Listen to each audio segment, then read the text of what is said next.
Hi, George Peterson here from Front of House.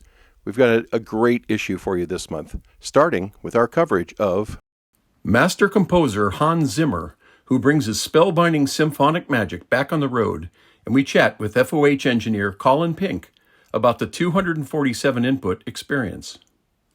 Kevin Mitchell catches up with the audio crew on the band's Only God Was Above Us world tour at the end of its North American leg, before kicking off for European dates later this month. Photojournalist Steve Jennings drops by the long-awaited Best of All Worlds tour that featured Hagar with a few notable friends, Joe Satriani, Michael Anthony, and Jason Bonham. Danny Abelson travels to Rome's ancient Circus Maximus to witness the launch of this 21-stop outing that also played the Royal Albert Hall, Los Angeles the Forum and Inuit Dome, and Madison Square Garden.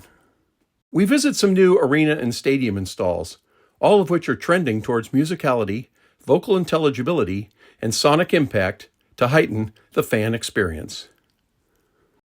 Meet this year's winners of the coveted Regional Sound Company honors, all vying for this year's Sound Company of the Year award. Our buyer's guide this month focuses on AC-powered distro systems. With today's sophisticated audio systems, it pays to make an investment in clean, dependable power. Check out these latest offerings that provide the juice and a whole lot more.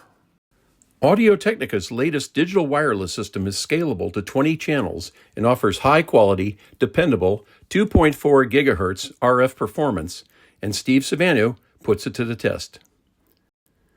It's probably one of the most basic audio decisions for any church, but times have changed, and John McJunkin offers some timely advice about choosing that all-important vocal mic. There's a lot more in this month's issue of Front of House, whether you read it online, in print, or with our way cool, free iPad edition.